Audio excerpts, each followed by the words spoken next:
La conférence de presse va se passer en anglais et en français. Comme ça, ce sera plus simple pour nos invités.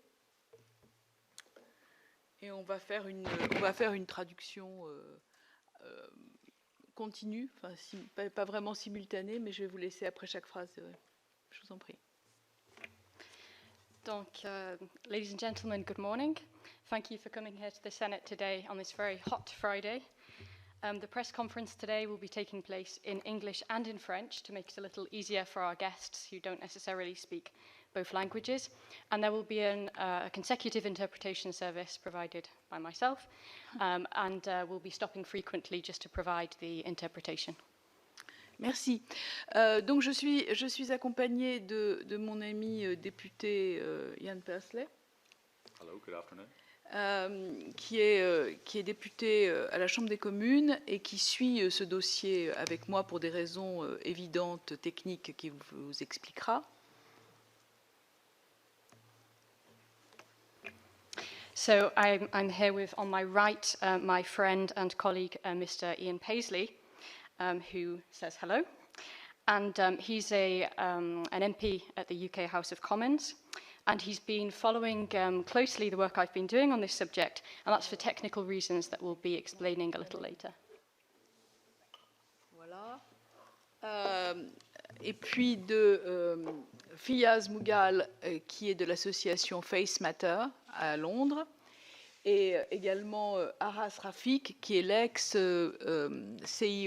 de Kiliam, qui est une association très connue à Londres de lutte contre le terrorisme. Enfin, last but not least, Ghanem Nusseibeh, qui préside aux destinées d'une association qui s'appelle Muslim Against Antisemitism.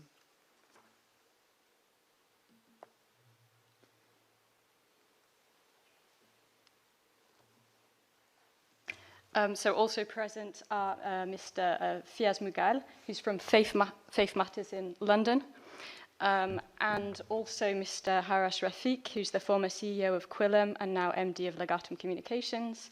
And finally, it's... and where is it originally? Ghanem.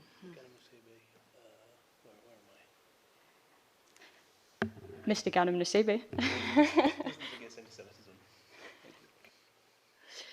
Donc, merci beaucoup d'être venu. Donc, l'objectif aujourd'hui de cette réunion, c'est de vous expliquer ce que nous avons décidé de faire ensemble déjà depuis plusieurs semaines, puisque sur vos téléphones portables et ailleurs, vous avez une application qui s'appelle Eurofatwa, pour laquelle j'ai déjà posé une question d'actualité au ministre de l'Intérieur il y a quelques semaines.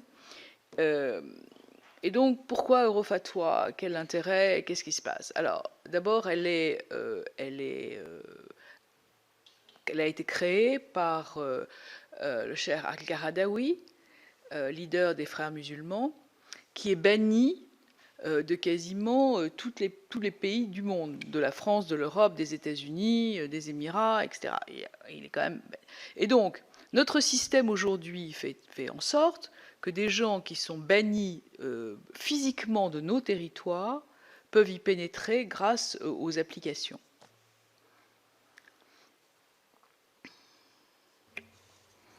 So the aim of today's press conference is to talk about an application called Eurofatwa. We've been working on this for several weeks now in collaboration, of course, with my colleagues. And I recently presented a report to the Minister of the Interior on this matter several weeks ago. Now, why is this application problematic? Well, it was created by Youssef Al-Qaradawi, who has a certain reputation. He's associated with the Muslim Brotherhood. And he's been banned from nearly every country in the world, so France, Europe, the United Arab Emirates, the USA, etc. And the problem is that whilst somebody like Mr. Al-Qaradawi can be banned physically from entering a country's territory, nonetheless he's able to enter those territories digitally via applications such as Eurofatwa. Et en plus de ça, sur le contenu. Donc le contenu est violemment antisémite, ça les uns et les autres en reparleront tout à l'heure, et il est aussi un contenu qui est tout à fait hostile à l'intégration des musulmans dans la société. Et même si on ne peut pas la qualifier au mot à mot d'application terroriste, le fait de refuser cette intégration, comme par exemple lorsqu'on lui pose la question est-ce que je peux travailler dans un McDo, la réponse est non, parce que on sert du porc. À la question est-ce que je peux épouser telle et telle personne, il fait primer la charia sur le droit local, etc., etc.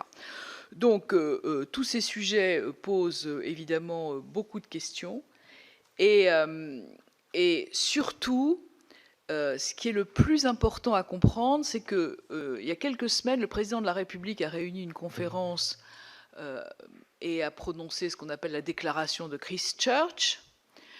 On vote tous les 3 jours un texte contre la haine en ligne, il y en a encore un qui est en débat aujourd'hui, et lorsqu'on a un problème concret, simplement, eh bien, on fait rien ou on ne peut pas faire. Donc c'est la raison pour laquelle nous travaillons ensemble aujourd'hui, et j'ajoute que le fait de travailler avec des collègues britanniques est une anticipation peut-être du Brexit, mais en tous les cas, ce qu'il faut savoir, c'est que le terrorisme n'a pas de frontières, et en tous les cas, nous continuons à travailler ensemble.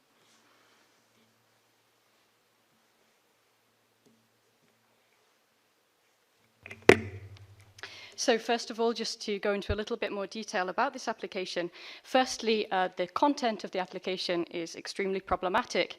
There are a lot of anti-Semitic remarks contained in the content of the application, and the content is also extremely problematic in terms of integrating Muslims into our contemporary societies. So whilst it's not possible to say that the application is directly a terrorist application, nonetheless, there are lots of examples that can be cited that show why it is extremely problematic and quite radical. For example, if a Muslim asks via this app whether they can eat in a McDonald's restaurant, the answer is no, because pork is served in McDonald's restaurants. Or again, if somebody else asks whether they can marry a given person, the answer is often based on the fact that, according to this application, Muslim Sharia law takes precedence over local law. And there are many other examples that could be cited. So clearly this application is posing some serious questions. What's especially important to understand is the following. Just recently, the President of the Republic here in France held a conference, and at this conference there was talk of the Christchurch Declaration, which is a declaration against hate speech online.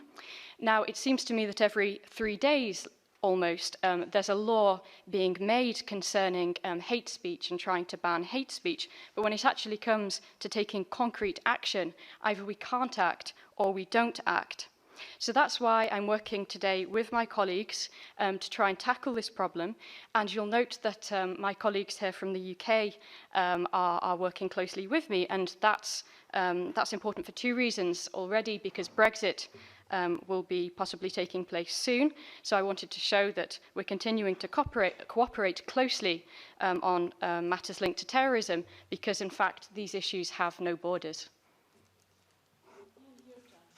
Thank you. Bonjour, madame. Thank you to my host and my good friend, Senator Nathalie Goulet, for this invitation today and for hosting this, what I hope is a very important and informative press conference about an issue that we care deeply and passionately about. The last comment by Senator Goulet was that despite Brexit, we have to keep up the fight on this issue. The fact of the matter is that the digital war that is going on and the platforms that are being used know no borders. And the collaboration that Natalie and myself have been engaged in, I think, is very important to ensure that the ongoing problems that will arise and have arisen in the past with regards to digital activity being used as a platform for extremist views, that we can continue to collaborate irrespective of what's happening with the constitutions of our own countries. Donc, bonjour, messieurs, mesdames, je m'appelle Ian Paisley et j'aimerais tout d'abord remercier Nathalie Goulet de m'avoir invitée. C'est une amie et une collègue très chère. J'espère que cette conférence de presse va être très utile et va nous donner beaucoup d'informations sur ce sujet qui est très important pour nous tous. Madame Goulet vient de dire que malgré le Brexit, il est important de continuer à travailler ensemble. En effet, cette guerre digitale numérique n'a pas de frontières. Il est très important que nous continuions notre travail malgré ce qui se passe au Royaume-Uni en ce moment. En effet, le problème du terrorisme en ligne et en forme numérique est plutôt répandu. Nous avons déjà eu pas mal de problèmes liés à ce phénomène au passé et ces problèmes continuent à se produire. Donc j'aimerais vraiment que nous continuions à travailler sur ce sujet. Thank you. So we have worked collaboratively on this issue, and there's a number of matters which I think arise as a result of that collaboration. First of all, this app is a dangerous app. What it exposes and what has been exposed by it is hatred, hatred of other communities, hatred of people. It encouraged mutiny in the British Army. It highlighted issues of hatred against the Jewish community, and it was used and available widely across the United Kingdom until it was brought to the attention of the authorities that this app was a tool of hatred.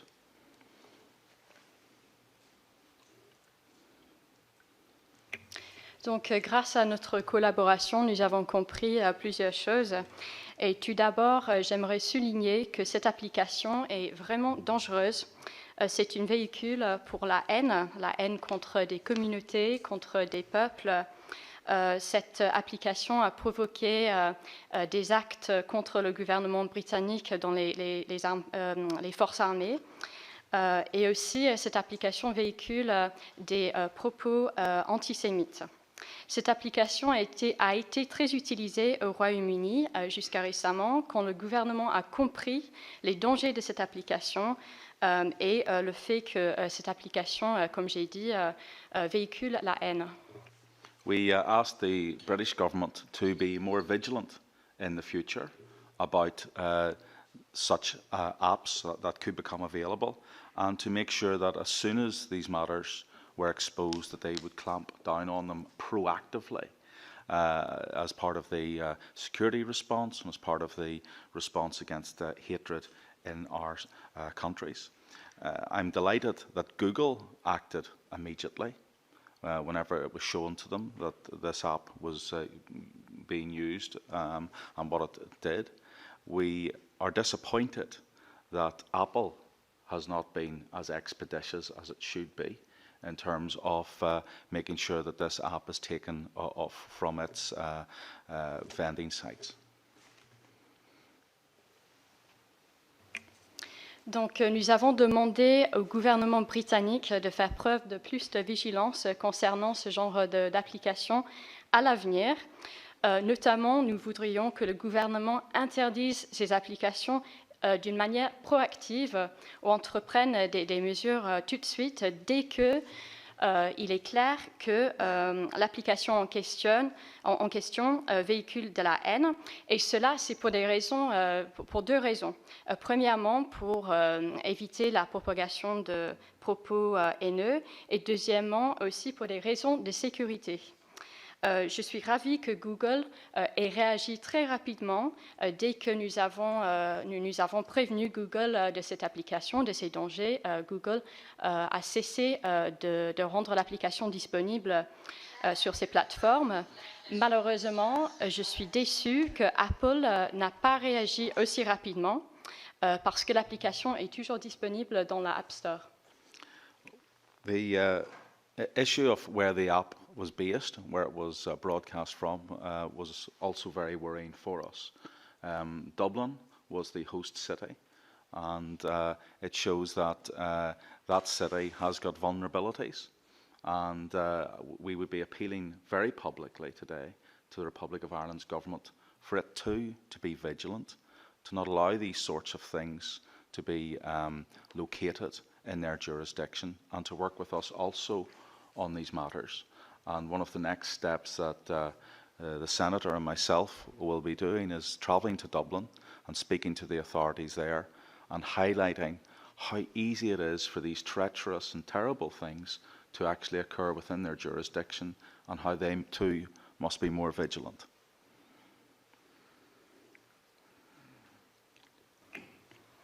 Donc, une chose qui m'a beaucoup inquiétée est le fait que cette application a été lancée depuis Dublin, en Irlande, et cela montre que la ville de Dublin est plutôt vulnérable. Il y a des failles de sécurité importantes donc, dans la République d'Irlande.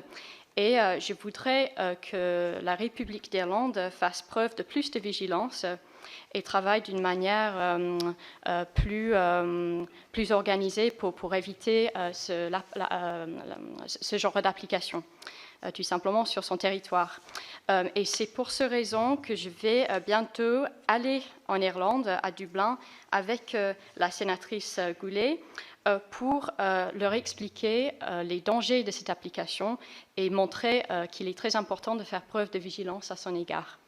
And finally, the issue that concerns us is who finances these apps. Where is the source of the money? This is not a cheap exercise. This is a very elaborate, costly program. We know from the excellent work that the Senator has conducted that she has produced very compelling evidence as to the individuals and the location ultimately where these individuals are based. But we want our government to put a block on the money. We have seen that potentially some banks in the United Kingdom could be used, and their resources could be used unlawfully. I've written to the Chancellor of the Exchequer and Mr. Philip Hammond, and also to the Foreign Secretary, Jeremy Hunt, about this issue, and I've asked them to intervene and to make sure that the banks are complying appropriately with the Office of Financial Sanctions in the United Kingdom to stop the use of money for illegal activity.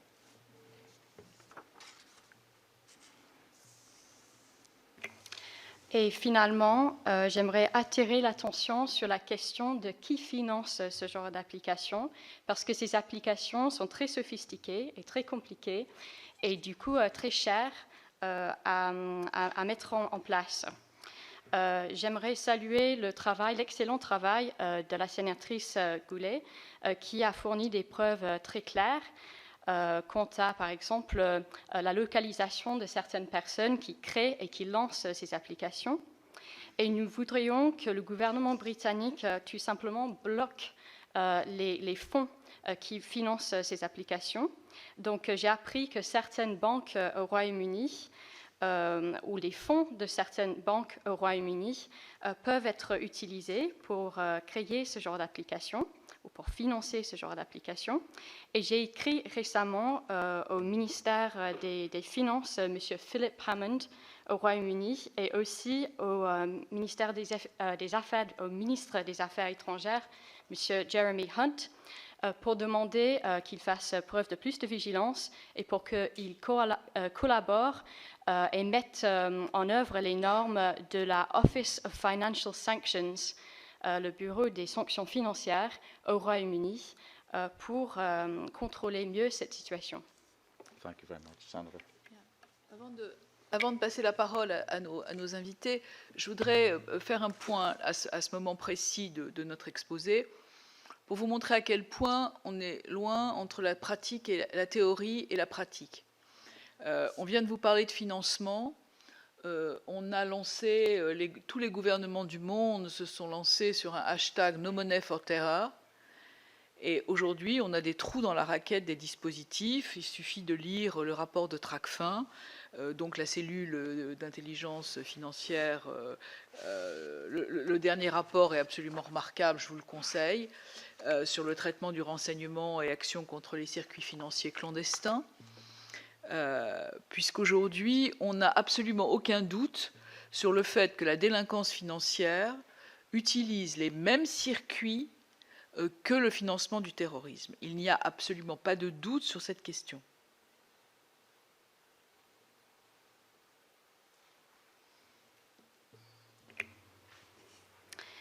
So I'd just like to sum up briefly after those short introductory comments that have just been made. And I just want to underline the gap that currently exists between theory and practice.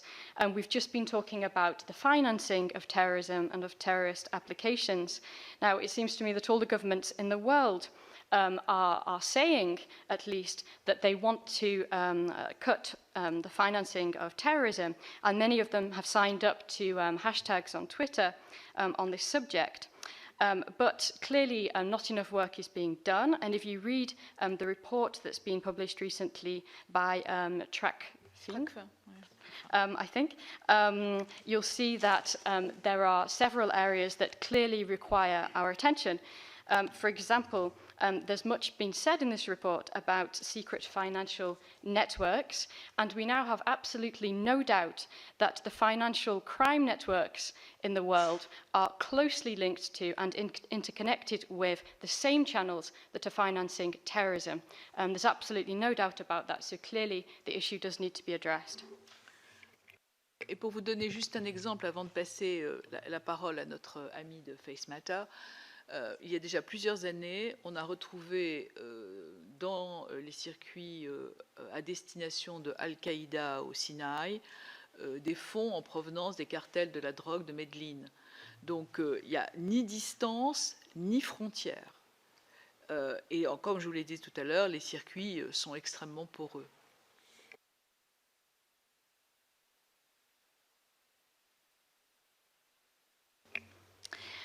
So just to reiterate a little bit before my colleague from Faith Matters speaks, for many years now we've been researching these issues. And for example, just to give you a concrete example, Al-Qaeda received money from drugs trafficking from a very distant country.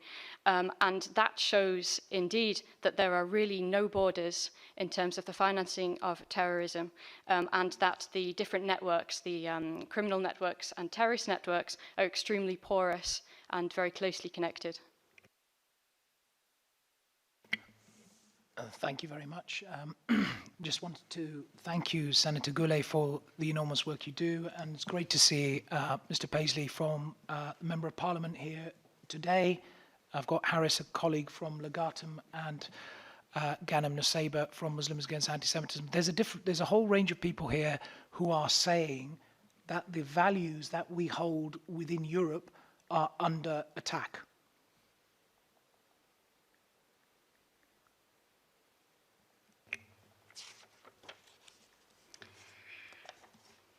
Donc, bonjour, mesdames, messieurs.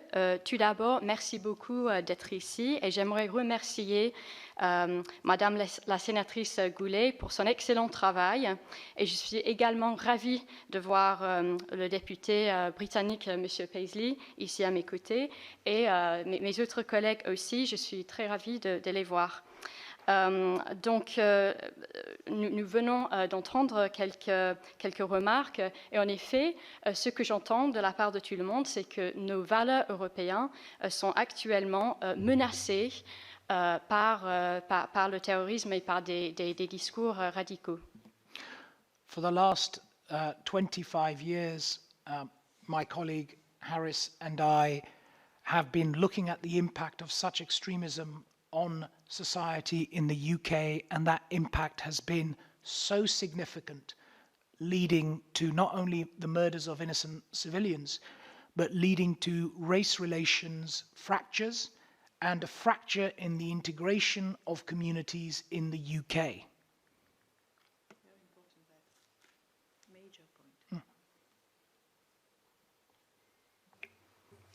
Donc, pendant 25 ans, j'ai étudié cette question avec mon collègue Harris, qui est ici aujourd'hui. Et nous avons étudié notamment l'impact de ces discours radicaux sur la société au Royaume-Uni. Et cet impact est vraiment énorme.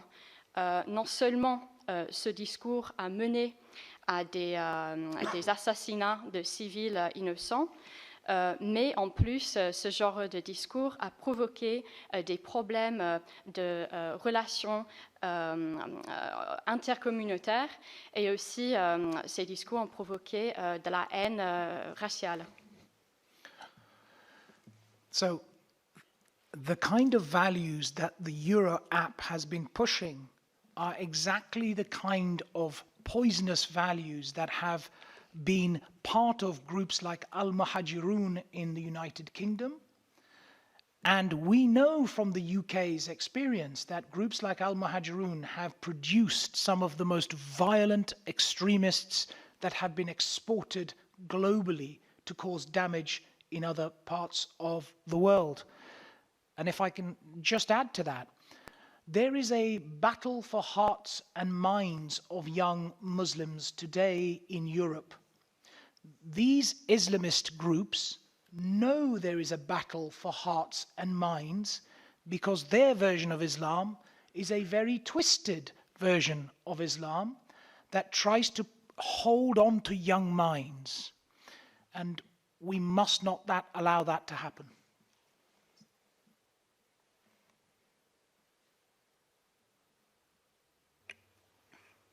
Donc, cette application Eurofatwa véhicule justement des valeurs très toxiques, comme les valeurs que je viens de décrire, qui menacent nos valeurs en Europe. Donc, les valeurs, notamment, qui sont véhiculées à travers Eurofatwa, sont très similaires aux valeurs qui ont été exprimées à travers le groupe El Mahajun au Royaume-Uni. C'est un groupe extrémiste. Et nous avons des preuves que ce groupe a créé des terroristes extrêmement violents qui ont ensuite été exportés dans le reste du monde et qui ont commis des atrocités. Donc, j'aimerais vraiment souligner que les personnes qui créent ce genre d'application, ce sont des personnes qui essaient de convaincre des jeunes musulmans et de vraiment gagner leur cœur et leur esprit. Donc, ce sont des groupes radicaux qui savent très bien que ces jeunes musulmans sont vulnérables en quelque sorte et qu'il est tout à fait possible d'essayer de les influencer. Et le problème est justement que le type d'islam qui se trouve dans l'idéologie de ces groupes est une forme d'islam qui n'est pas du tout traditionnelle, mais plutôt corrompue et qui peut avoir un effet très dangereux sur les jeunes. And just a last thing to say here, it is groups like, things like the Euro app which reduce the ability for people who read it to empathize, to care, to feel attached to their local communities and feel attached to their nation. And this is precisely how Islamist groups work. They detach people from society, so then it is much more easier to damage and to harm society.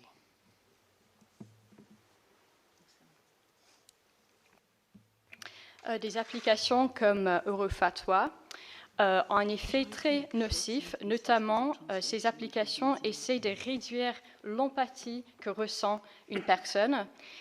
Ces applications essaient de réduire le sens d'attachement qu'a une personne envers sa communauté. Et aussi, ces applications essaient de réduire le sentiment de patriotisme de ces jeunes personnes, et c'est très important.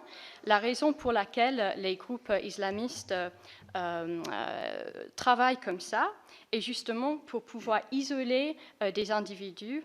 Et une fois que les individus sont isolés, il est beaucoup plus facile pour les convaincre à blesser leur société en commettant, par exemple, des actes terroristes.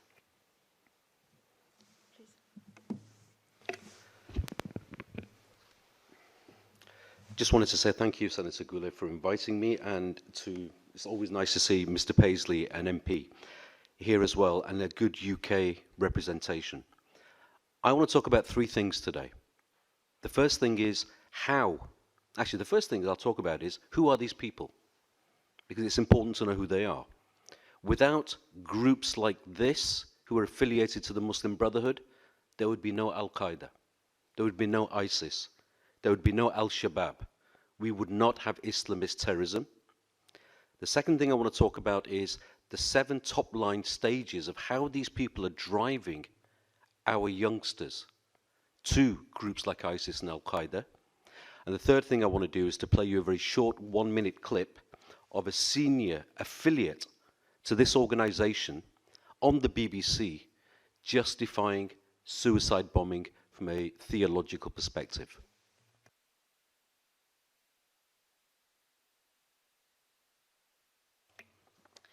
Mesdames, Messieurs, bonjour. J'aimerais commencer par remercier la sénatrice Goulet pour son invitation. Je suis ravie de vous voir et je suis aussi ravie de voir que le Royaume-Uni est bien représenté parmi nous, notamment grâce à la présence de Monsieur Ian Paisley qui est député au Royaume-Uni. Je vais parler aujourd'hui de 3 choses. Premièrement, j'aimerais poser la question suivante. Ces personnes sont qui ? Donc, ces personnes qui créent ce genre de discours, ce genre d'application, ce genre de groupe qui est affilié avec les frères musulmans. J'aimerais dire que sans ce genre de groupe et ce genre de personnes, il n'y aurait pas Al-Qaïda, il n'y aurait pas ISIS, l'État islamique, il n'y aurait pas Al-Shabaab. Il n'y aurait donc pas de terrorisme. Deuxièmement, je vais parler des 7 étapes grâce auxquelles les terroristes réussissent à influencer nos jeunes en Europe et les faire passer à l'acte. Et troisièmement, je vais vous montrer une courte vidéo qui va vous montrer le témoignage d'une personne qui a été recrutée par ce genre de groupe et qui explique comment il justifie des attentats théologiquement, donc grâce à ses croyances théologiques. The organization behind the app, even though it's based in Dublin, actually comes from the UK. It was set up by Yusuf al-Qaradawi, who in 2004, 2,500 Muslim academics called him, amongst others, a sheikh of death. This was a letter addressed to the United Nations.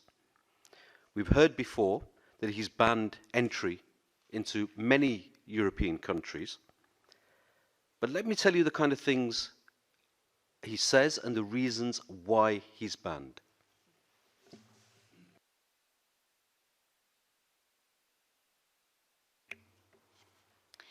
Donc, pour revenir à l'organisation qui est derrière cette application Eurofatwa, même si l'application a été lancée depuis Dublin, c'est en fait une application qui a été créée par des personnes du Royaume-Uni. Donc, cette application a été fondée en quelque sorte au Royaume-Uni. L'application a été fondée par Youssef Al-Qaradawi en 2004. Et c'était en 2004 que 2500 universitaires musulmans ont écrit une lettre aux Nations Unies dans laquelle ils ont appelé M. Al-Qaradawi le cheikh de la mort. Donc, comme nous avons déjà dit, Youssef Al-Qaradawi est interdit de séjour en plusieurs pays européens. Et je vais revenir maintenant sur quelques-uns de ses propos et je vais vous expliquer pourquoi il est interdit de séjour en plusieurs pays. In 2003, the Council issued a fatwa. This is a religious edict to say that suicide bombing is okay against coalition forces in Iraq as well as Israelis. In 2004,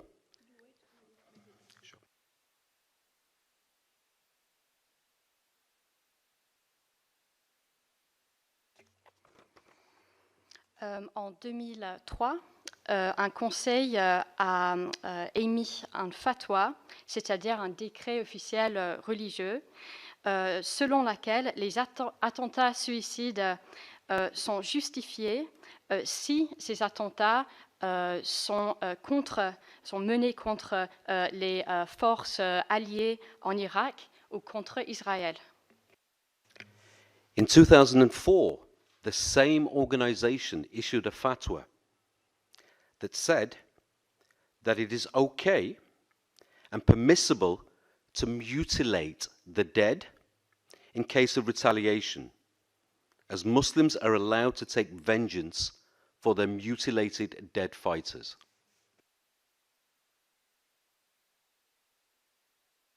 En 2004, la même organisation a émis un fatwa selon lequel il était considéré comme acceptable de mutiler les morts parce que les soldats musulmans ont le droit de se venger si ils ont des alliés ou des soldats frères qui ont été tués pendant les combats. The Council, and especially Yusuf Qaradawi, believes it's a duty for Muslims to liberate land that has been, in his words, Muslim land.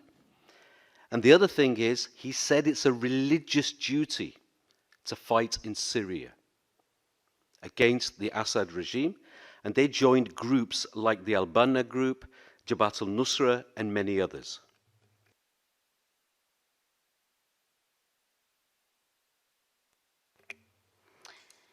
Le conseil de M. Youssef Al-Qaradawi a aussi dit que c'est un devoir pour les musulmans de libérer ce qu'il appelle les terres musulmanes. Il a aussi dit que c'est un devoir religieux pour les musulmans de lutter contre le régime en Syrie, donc contre Bachar al-Assad. Et aussi, il a soutenu des groupes terroristes tels que Jabhat al-Nusra et beaucoup d'autres groupes dans la région. There are many more, but I'll just stop there. If anybody wants more, I can give you lots more. There are 7 stages of radicalizing somebody to Al-Qaeda, ISIS, and these other groups. The first one is the otherization, saying that only belong to one, that everybody who doesn't belong to their particular worldview is the other. The second stage is collectivization, that everybody outside of their group is the same. The third one, the oppression narrative, that everybody outside of their group is oppressing them. The fourth one, collective guilt, that if you're not part of their gang, their group, you're complicit in the oppression. The fifth one is the supremacism narrative, and we've seen this in Europe before, in the 1930s. The sixth one then is where it becomes violent, self-defense, and then the idea of self-justification of violence. This app and these people take everybody through their people through, at the very least, the first 6 stages of behavioral radicalization.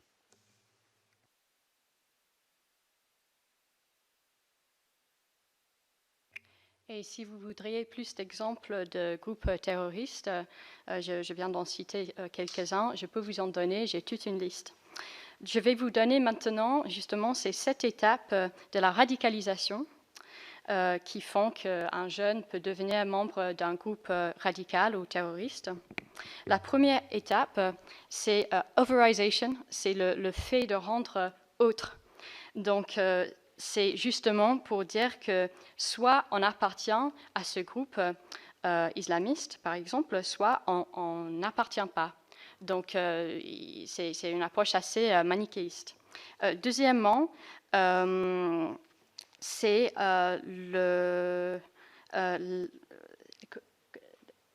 sorry, did you say collectivity? Collectivization.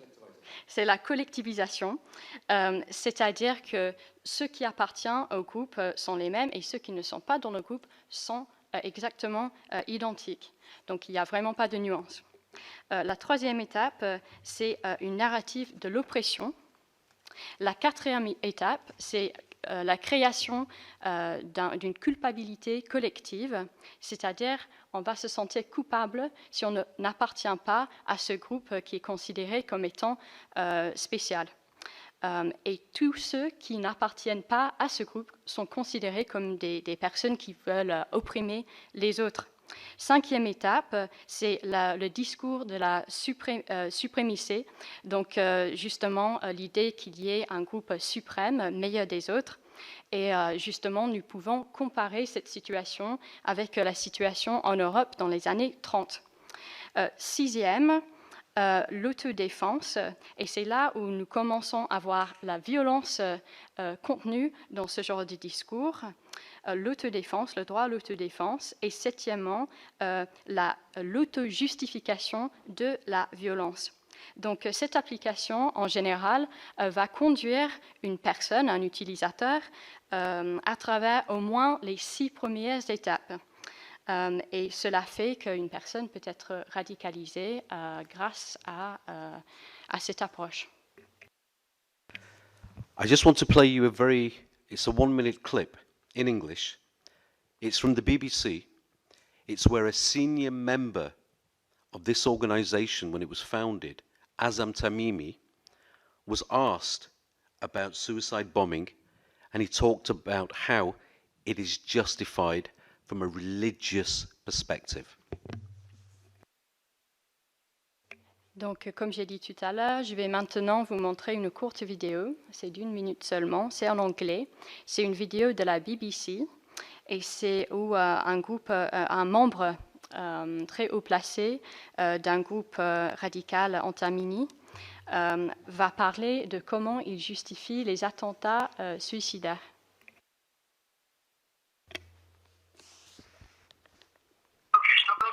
Because as Tamimi, I want to establish just where you stand on this issue. Do you believe yourself that there are circumstances in which it is justifiable in Islamic tradition, in Islamic teaching, to be a suicide bomber?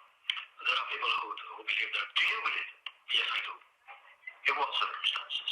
For self-defense? How does suicide bombing be self-defense? What's the difference between a suicide bomber and someone who flies an F-16 and drops bombs on innocent people? And do you believe there is justification in the Quran? There is authority in the Quran for what you believe. The principle of self-sacrifice does exist in the Quran. Now, the issue here is whether you're hitting innocent people and it's haram. Totally forbidden to attack innocent people. And then there's a question of utility and whether this is actually good for the cause or bad for the cause. And in most cases, it's not good for the cause. And I think this is the argument we need to push forward rather than resorting to fatwas, because for every fatwa, there is a counter fatwa. Ibrahim Mogra, when you do have... I think you get the message. Finally, for decades now, people in the West and everyone saying, how are our children being radicalized? Every time somebody asks me that question, I actually think, have you not been paying any attention?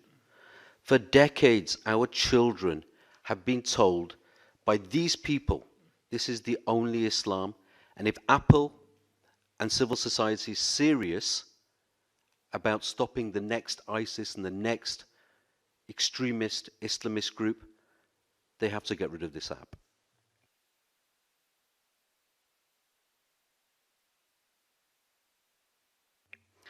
Donc, j'espère que vous avez à peu près compris le message de cet enregistrement. Pendant des décennies maintenant, beaucoup de personnes se posent la question « Comment ça se fait que nos enfants se font radicaliser ?» Et cela me surprend vraiment beaucoup, parce que c'est clair que pendant des décennies, des personnes qui véhiculent ce genre de discours radical ont dit et on dit à nos enfants que cette forme d'islam est la seule forme d'islam. Donc, si vraiment Apple et d'autres plateformes et la société civile sont sérieux, si vraiment ils veulent arrêter un autre groupe, le développement d'un autre groupe terroriste, peut-être le prochain État islamique, il faut vraiment interdire cette application. Si je peux juste, la prochaine génération de terroristes, c'est encore beaucoup plus fort. Et c'est tout à fait important. Je vais donner la parole à Ghanem Nsebe pour les Muslims Against Antisemitism.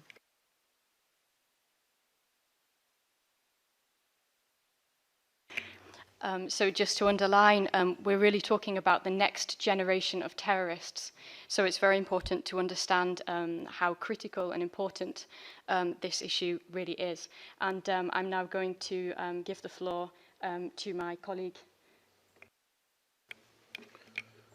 Thanks very much, Senator Goulet, and to everyone here in this room, people from all political and religious backgrounds from across Europe are here today because we really have had enough of turning a blind eye on such incitement and tools of incitement.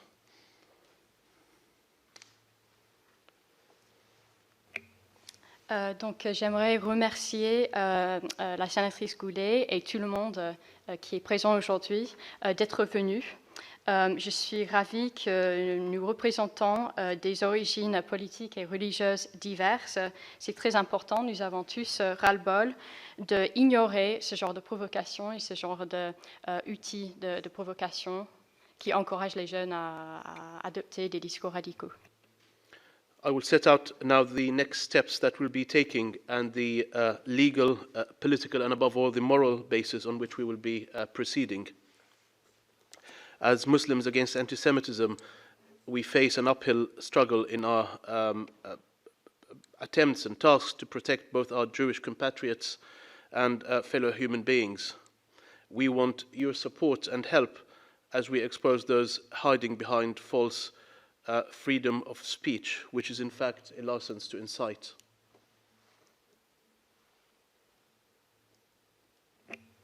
Donc, en tant que musulmans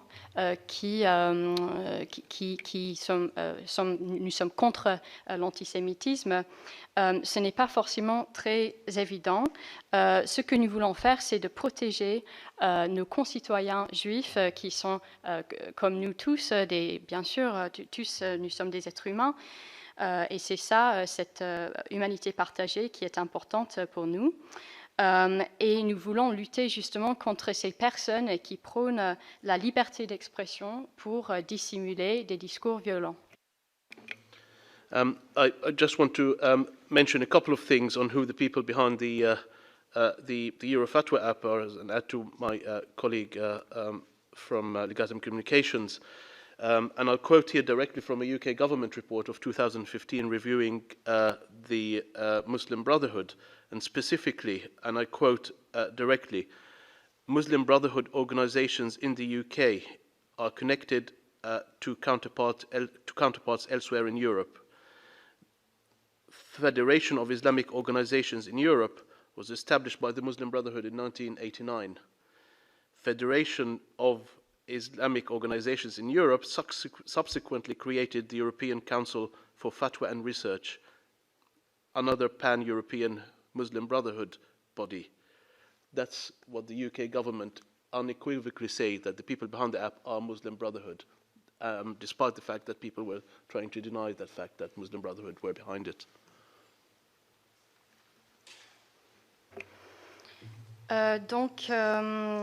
Je voulais juste revenir sur les personnes qui sont derrière cette application Eurofatwa. En 2015, le gouvernement britannique a publié un rapport qui a dit très clairement que les frères musulmans sont derrière cette application. Donc, dans ce rapport, on dit que les frères musulmans ont créé des organisations qui sont connectées à travers l'Europe et à travers le monde. Et la Fédération des organisations islamiques en Europe, qui a été créée en 1989 et qui a créé aussi le Conseil européen pour la fatwa et la recherche. Toutes ces organisations sont liées aux frères musulmans en Europe. Donc, même si avant, les personnes qui ont justifié cette application ont dit que les frères musulmans n'étaient pas derrière cette application, c'est faux, c'est le contraire, ils sont directement derrière cette application. One final further comment from the FCO UK government report on the Muslim Brotherhood that Sayyid Qutb's ideology, the extremist cleric Sayyid Qutb, remains central to the Muslim Brotherhood's formational curriculum. Qutb's thinking led to a resurgence of Takfiri ideology and has inspired many terrorist organizations, including the assassins of Sadat, Al-Qaeda, and its offshoots. That's the end of the quote from the report. Therefore, in the interest of public interest, we have instructed our legal team to start immediately legal proceedings against all those hosting the app and promoting it. They'll be looking at all the laws and regulations in the countries where the app is based and where it is accessible, and will spare no effort to make sure that the app is no longer accessible in Europe. In addition, we would be calling upon all the governments in Europe to act and ban the app before expending effort, time, and money that could go into better causes, fighting extremism, helping victims of terror, than spending them on legal issues fighting extremism. We really need the help of the governments of the UK and of Europe to get rid of this app before having to expend so much resources fighting it legally. Thank you very much.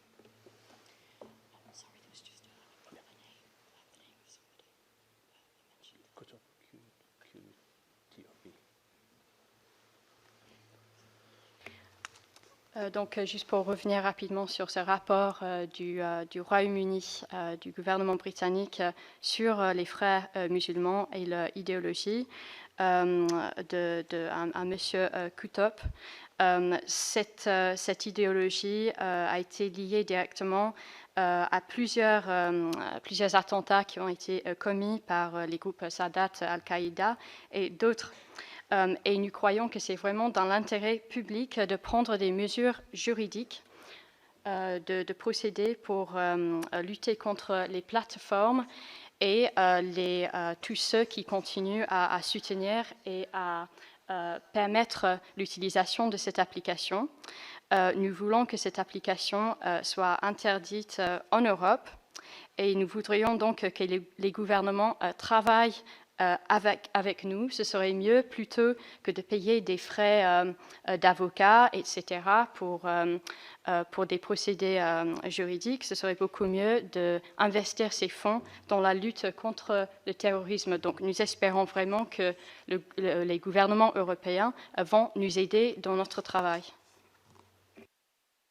Je vous remercie. Je vais ouvrir le panel pour les questions, si vous voulez bien. Thank you very much, and I'll open the floor for questions now if anybody has one.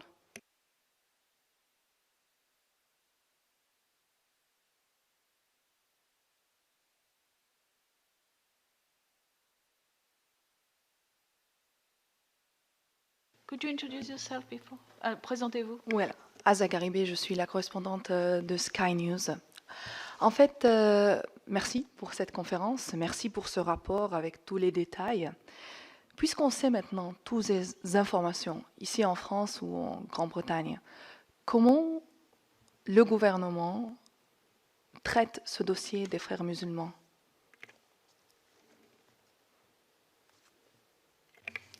So the question is, first of all, this is the correspondent from Sky News, and I'd like to thank, first of all of those who have spoken for the detailed information they've provided. And my question would be, now that we have this information in France, in the UK, in Europe, how exactly are governments going to deal with this problem of the Muslim Brotherhood and its influence? J'aurais tendance à vous dire, demandez au gouvernement, puisque ici on n'est que le Parlement et les associations. Je pense qu'il y a une très grande prise de conscience, et en même temps il y a un délit de naïveté. Donc moi j'ai posé la question au ministre de l'Intérieur sur cette application. Je suis sûre que ces services essayent de faire quelque chose, Mais si vous avez une question à poser au gouvernement, je pense que le mieux, c'est quand même de leur demander. Il y a beaucoup d'efforts qui ont été faits, il y a beaucoup de trous dans la raquette. Donc je crois que la procédure qui va être engagée devra être suivie et je pense que peut-être le nouveau Parlement européen, la nouvelle Commission européenne qui vient d'être élue, devront prendre des mesures très importantes. Alors on est toujours un peu mal à l'aise avec les frères musulmans parce qu'on dit mais enfin en Égypte ils font ceci, là ils font cela, etc.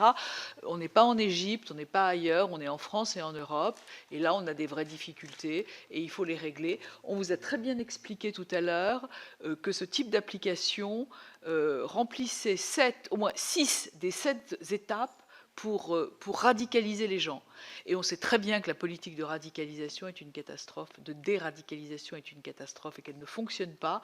Donc au lieu d'essayer de dépenser de l'argent pour déradicaliser les gens, il vaut peut-être mieux essayer d'éviter qu'ils se radicalisent.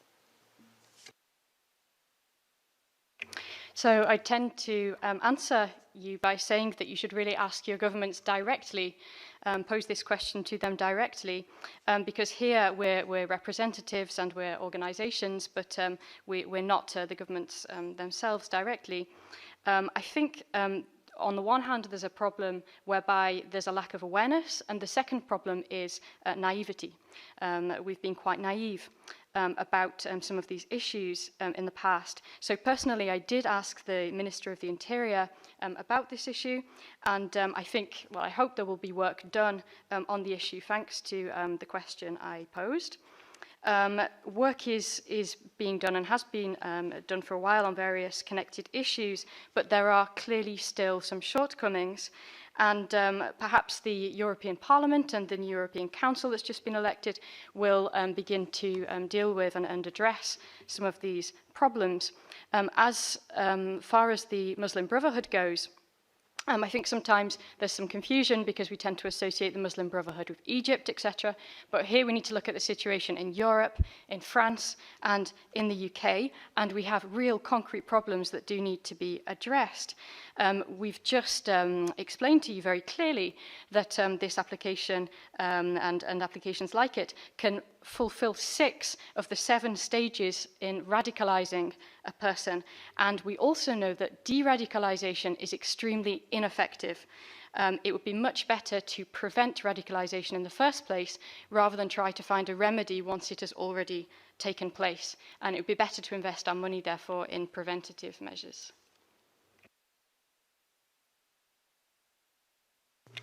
I think there are 2 issues. I think that the time has long passed for the prescribing of Muslim Brotherhood in the United Kingdom. I have been calling for that for about 5 years now.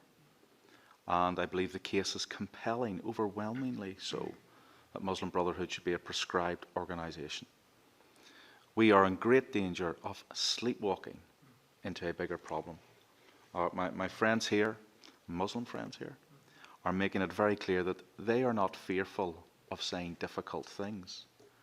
But we have a government and we have a political class and, dare I say, even at times a media that is fearful of saying the difficult things around this matter because they are scared of, as Natalie has said, of being perceived as either being naive or of being racist. And I think we've got to address that issue. And the more people who speak out about it, the better. But prescribing Muslim Brotherhood is where the British government should be and where other governments should also be. And the financial sanctions that we have mentioned, I think, is another matter which the government should take in hand immediately.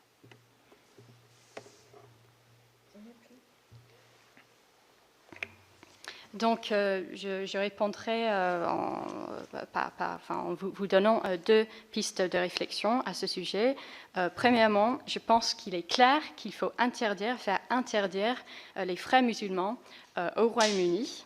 Ça fait 5 ans que je demande que cette organisation soit interdite au Royaume-Uni.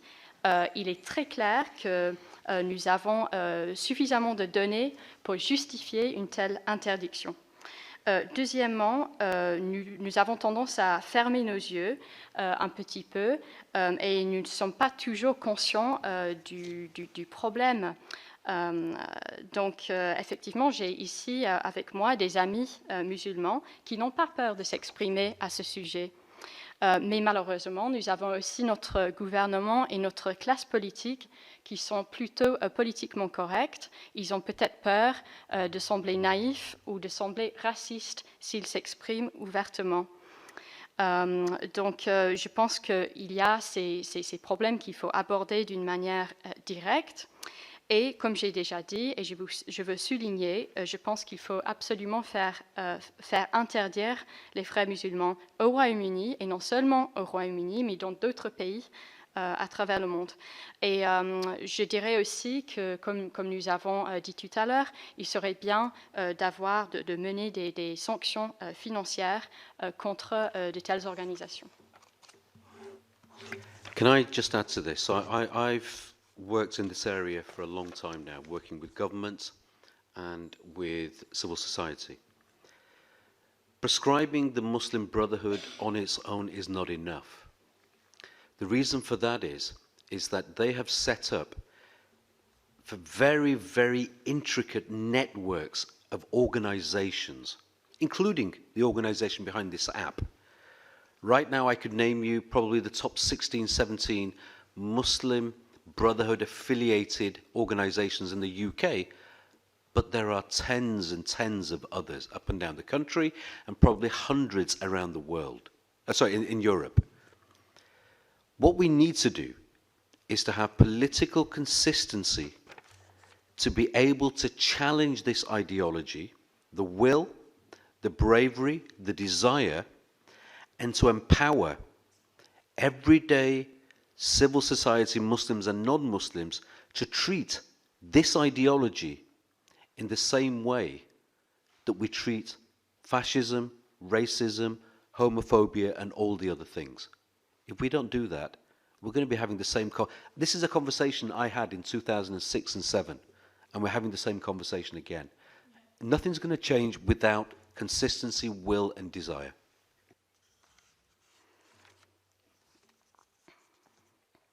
Donc, pour revenir sur les propos de M. Paisley, ça fait des années que je travaille sur ce sujet. Je travaille avec des gouvernements, avec la société civile, et je peux vous dire que simplement interdire les frères musulmans, ça ne suffira pas.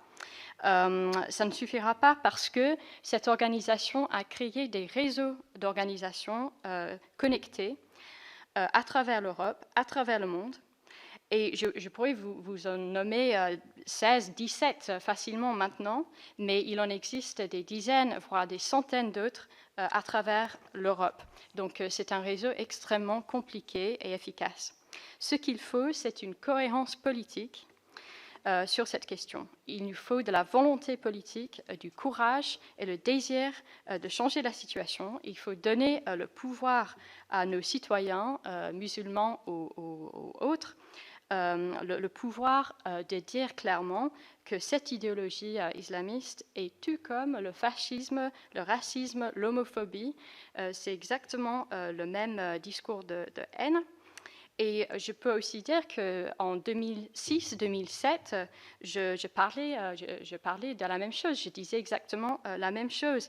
Et rien ne va changer que si nous avons vraiment la volonté et le courage et la cohérence politique pour vraiment aborder ces questions directement.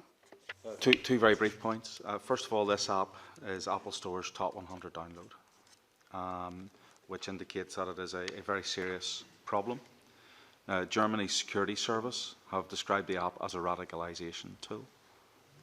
And Google, whenever it was confronted with the issues that were being promoted on the app, immediately removed it. And I think others must follow. I think that evidence is compelling, and we cannot give it the benefit of the doubt.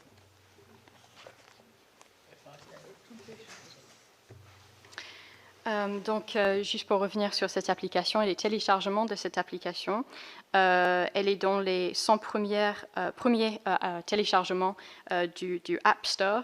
Donc, c'est une application extrêmement populaire. Les agences de sécurité en Allemagne ont décrit cette application comme étant un outil de radicalisation. Et Google quant à lui, dès que Google a vu le contenu de cette application, l'application a été immédiatement enlevée des plateformes Google. Donc, nous ne pouvons pas accorder le bénéfice du doute. Il faut absolument faire interdire cette application. So, just to add to what Mr. Paisley has said, I think there's an important factor here, which is, you know, we know in the UK that when there is a major terrorist attack, the impact on social cohesion is so significant that it creates more polarized communities and more extreme positions in society.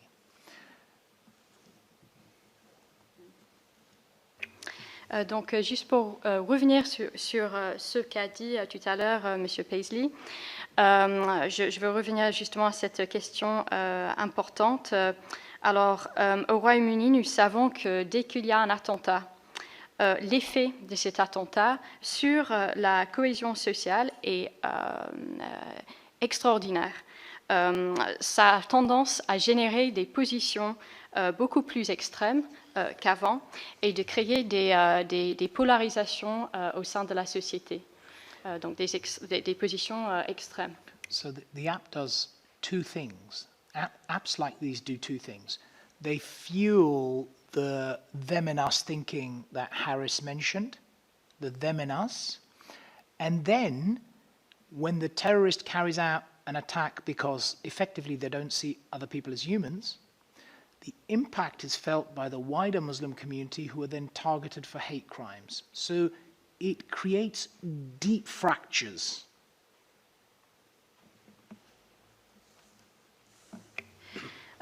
Donc, cette application a deux effets que je peux vous décrire. Le premier effet, c'est que ces applications alimentent des pensées nocives et toxiques.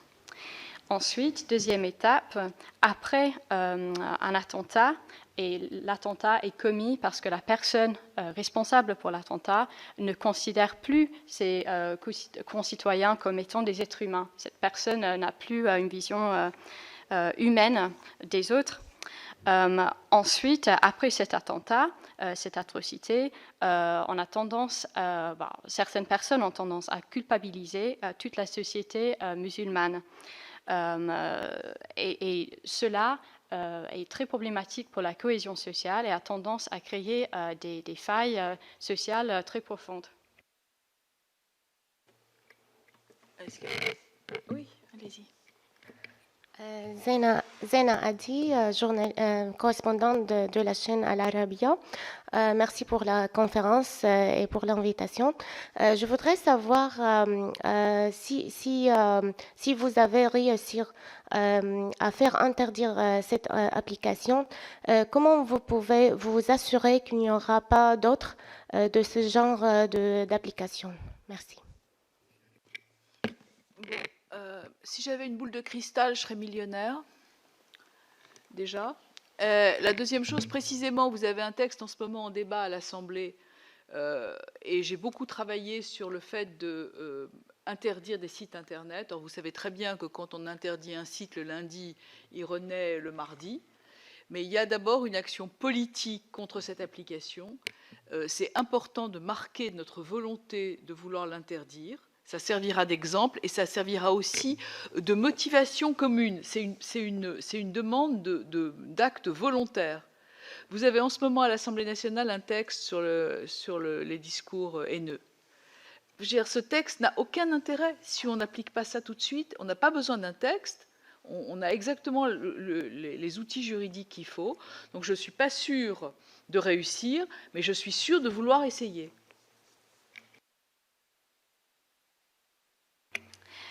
So the question was, if this application Eurofatwa is indeed banned, how do you know that other applications, similar applications, will not appear straight afterwards?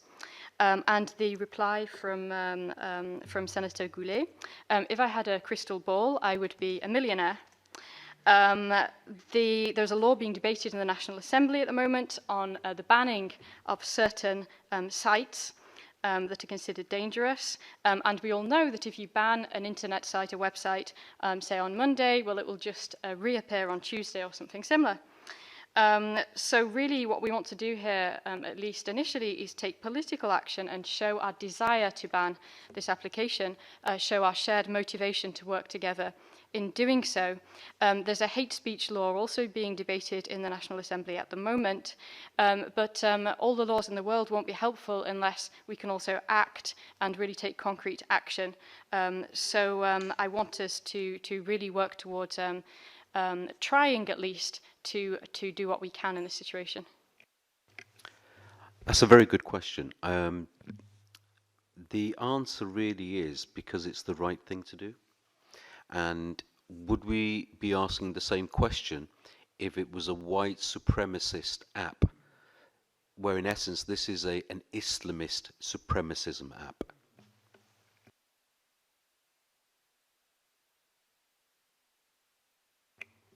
Donc, c'est une très bonne question, merci. Et la réponse, je pense, pour moi, c'est que nous voulons interdire cette application parce que c'est la bonne chose à faire.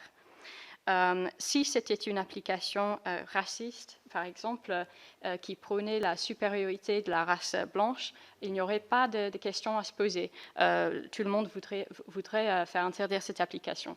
Donc, pour moi, c'est la même chose. C'est une application de haine et il faut l'interdire.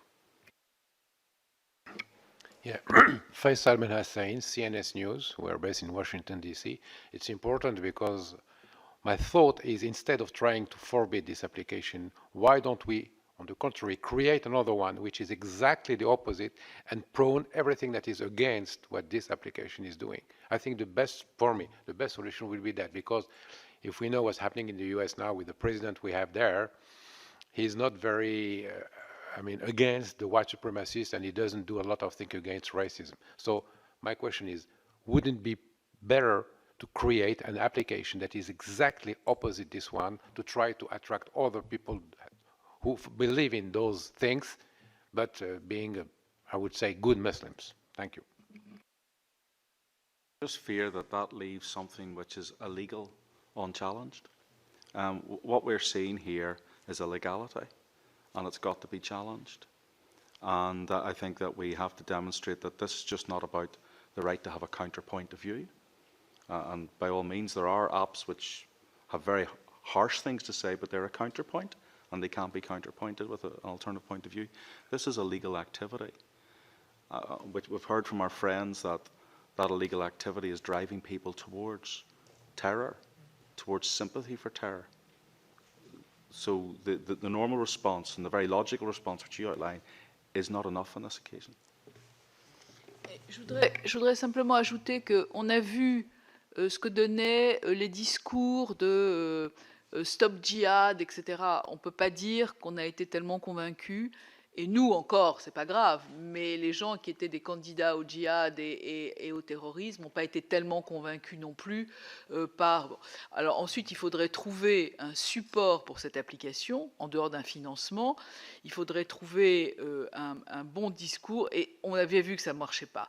Donc je pense qu'il y a d'abord un acte politique dans le fait de vouloir faire ce qui est juste, et je crois que vous avez raison, c'est-à-dire on ne peut pas tolérer une application qui diffuse de tels propos simplement parce que c'est totalement contraire à nos règles de droit, de fonctionnement et nos règles de société.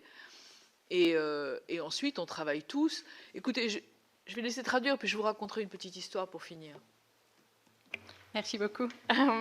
Donc, la question était la question sur, la suivante. Donc, monsieur est de CNS News Washington, D.C.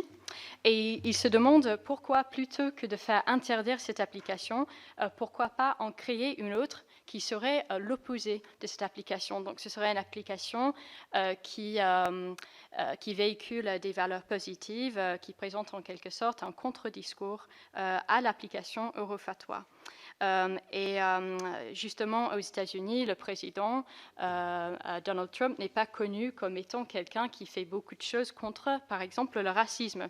Donc, pourquoi pas créer une autre application qui pourrait vraiment présenter un autre discours plus positif qui défend nos valeurs. Et la réponse de M. Paisley, donc, ce n'est pas suffisant parce que le problème de cette application est aussi que cette application est tout simplement illégale. Et nous ne pouvons pas laisser une application illégale qui contient des messages illégaux et haineux. Nous ne pouvons pas laisser cette application exister. Ce n'est pas une simple question de liberté d'expression. Il y a d'autres applications qui disent des choses, véhiculent des idées qui sont parfois difficiles à accepter, mais ce ne sont pas forcément des idées illégales. Donc il s'agit là d'avoir un autre point de vue. Mais Eurofatwa, ce n'est pas comme ça. C'est une application illégale avec des contenus illégaux qui justifient le terrorisme, qui encouragent le terrorisme. Et du coup, il faut vraiment interdire cette application. And then the reply from Senator Goulet was that we've already seen a certain amount of work in a similar vein in the past. So, for example, there was the Stop Jihadism movement, and that wasn't really effective. And one of the problems is that also, even if we didn't find it particularly effective, that's all the more so for young terrorists or potential terrorists who weren't convinced at all, apparently, by this movement. There'd also be the problem of how we'd finance such an application and where the content would come from. And we'd really have to consider whether it would be effective. But then again, to come back to what Mr. Paisley said, it's important also to make a strong political statement to say that, in principle, this application is illegal, and it's the right thing to do to ban it, because it contradicts our values and social rules in Europe. Je voudrais simplement clôturer cette réunion en vous remerciant à tous d'être venus. Je voudrais vous raconter une petite histoire. Il y a 4 ans, à Québec, il y avait une réunion de l'UNESCO sur la lutte contre la radicalisation. So I'll just close the meeting now, and I'd like to thank you all for coming, but I'm going to finish with a short story. And the story begins as follows. 4 years ago in Quebec, there was a UNESCO meeting on preventing radicalization. Et avant de commencer, il y avait beaucoup d'experts du monde entier, puisque c'était une réunion de l'UNESCO. Et avant de commencer à travailler, une chorale de jeunes enfants est arrivée en chantant « Quand les hommes vivront d'amour ». Before this UNESCO conference began, and the conference was attended by people from all over the world because it was a UNESCO conference, so international. Before it began, there was a choir of children who sang, perhaps one day people will live in love. Et notamment les gens qui étaient là, les experts plutôt sérieux de cette question, et puis aussi des anciens djihadistes qui avaient été maintenant réintégrés dans un dispositif, des gens qui avaient été en Afghanistan, enfin bon bref, des experts. On s'est regardé en se disant, mais s'ils regardent ça à Raqqa, ils vont vraiment nous prendre pour des naïfs. So if you can imagine, all of these experts were there looking rather serious, and there were all sorts of people who'd been working on these issues for a long time. There was also some ex-jihadists who'd come back from Afghanistan or whatever, and who'd been reintegrated into society. And we were all standing there looking at this choir and looking at one another and saying, well, I mean, if terrorists watched this, they must just be having a laugh. Et donc c'était l'époque de Raqqa, je me souviens très bien. Donc voilà, si vous voulez, là, il n'y a pas de naïveté, il faut juste le faire parce que c'est la bonne chose à faire. Et ça va, d'abord, ça vous a fait venir aujourd'hui pour qu'on puisse en parler. C'est pas forcément la seule solution, c'est pas le seul exemple, mais aujourd'hui, c'est un problème qui se pose. Elle est parmi les 100 applications les plus téléchargées, notamment dans des mosquées londoniennes qui sont les plus marquées en faveur du terrorisme, dont celle de Leeds. Donc aujourd'hui, c'est ça qu'on fait et on vous remercie de bien vouloir soutenir et diffuser notre démarche. Merci à vous d'être venus. So just to close then and to conclude, we don't wish to be naive, and we're not being naive in what we're doing. We simply want to do the right thing in this case. Certainly it's not the only solution to the problem, which is an extremely broad one, but it is one way of combating such issues. As we've said, this application is extremely popular. It's in the top 100 apps downloaded. It's particularly popular in certain London mosques that are strongly associated with radicalization. So I would ask all of you to please help and support us and pass on the message that we've delivered today. Thank you very much for coming. Merci à vous. Merci beaucoup.